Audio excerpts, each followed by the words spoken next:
kemacetan yang ada di Terminal Purabaya.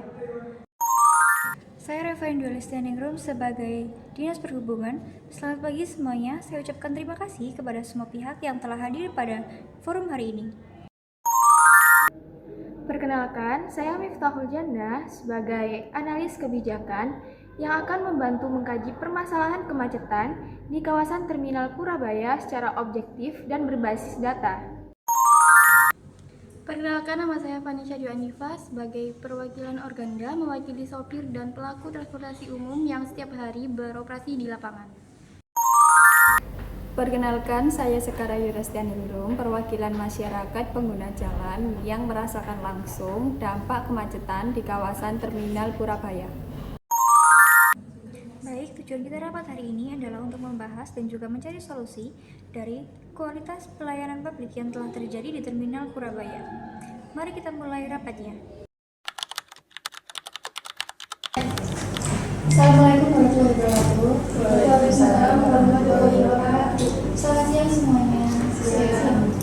Saya ucapkan terima kasih atas kehadiran dari semua pihak. Pada kesempatan kali ini, kami akan membahas mengenai kemacetan yang ada di Terminal Purabaya sebagai bahan evaluasi dari kebijakan pelayanan publik yang telah berjalan. Kami berharap ini bukan sekedar rapat biasa. Kami sudah terlalu sering mendapatkan keluhan kemacetan, namun tidak ada perubahan yang signifikan. Baik, kami menampung keluhan tersebut. Oleh karena itu, kami di sini ada untuk mendiskusikan hal dan juga pelayanan yang sebelumnya.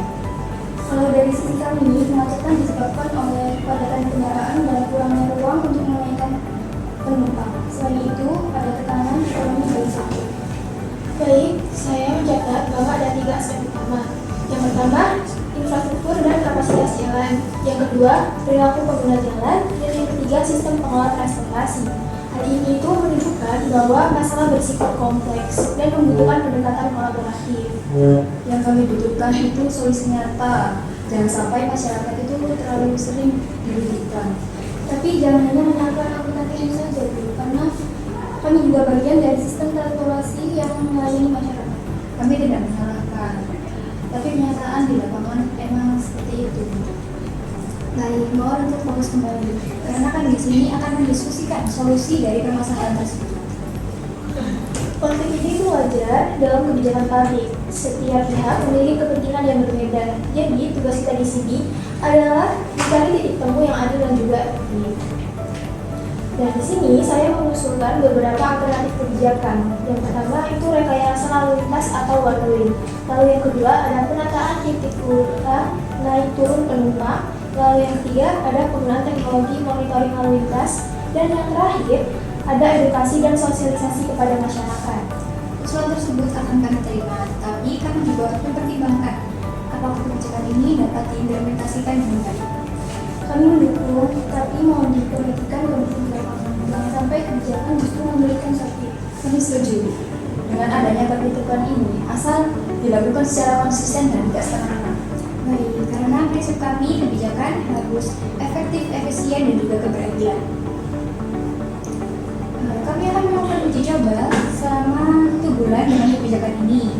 Yang pertama adalah rekayasa lalu lintas di sekitar terminal, dan yang kedua ada penertiban titik berhenti, dan juga yang terakhir ada pengawasan rutin. Kami akan menyosialisasikan kebijakan ini kepada para sopir agar memperhatikan. Kami harap ada informasi yang jelas, misalnya melalui sosial media atau dengan papan informasi di jalan. Dan jangan lupa, implementasi harus cari indikator keberhasilan karena ini tuh agar bisa dievaluasi secara objektif. Berdasarkan evaluasi awal, itu terjadi penurunan kemacetan sekitar 30%. Nah, namun masih ada kendala dalam kepatuhan pengguna jalan. Kami mulai merasakan perubahannya, walaupun belum sepenuhnya itu lancar. Sebagian sopir sudah mulai tertib, tapi masih perlu pengawasan dan pendidikan. Ini menunjukkan bahwa adanya perubahan dari kebijakan yang sudah berjalan, tapi akan ada perbaikan untuk kedepannya.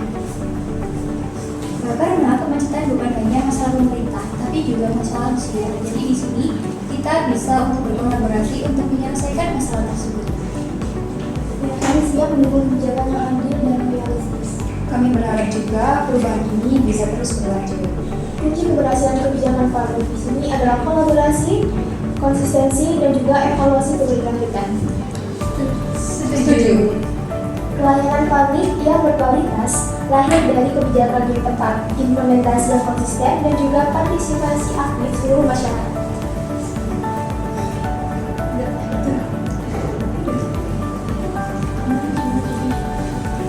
Untuk pertemuan kali ini saya akhiri, dan bila nanti ada diskusi kita agendakan lagi untuk pertemuan selanjutnya. Terima kasih semuanya. Terima kasih.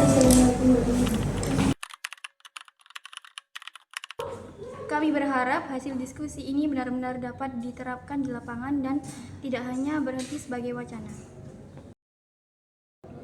Dan kami siap mendukung selama kebijakan tersebut adil dan mempertimbangkan kondisi di lapangan. Kami juga berharap dengan adanya perubahan nyata agar kemacetan bisa berkurang dan kenyamanan masyarakat jauh lebih meningkat. Kami juga siap untuk ikut berpartisipasi dengan mematuhi aturan yang telah ditetapkan. Kebijakan yang baik adalah kebijakan yang tidak hanya dirancang dengan tepat, tapi juga dijalankan secara konsisten. Karena keberhasilan kebijakan publik adalah hasil kerjasama semua pihak. Baik, sebagai penutup saya ucapkan terima kasih atas partisipasi dan juga kehadiran dari semua pihak pada hari ini. Dengan adanya forum ini, kita dapat terus berkontribusi dan juga berkolaborasi untuk meningkatkan pelayanan publik. Pelayanan publik yang berkualitas lahir dari kebijakan yang tepat, implementasi yang konsisten, dan partisipasi aktif seluruh masyarakat. Sekian yang dapat kami sampaikan. Bila ada kesalahan, kami mohon maaf. Wassalamualaikum warahmatullahi wabarakatuh.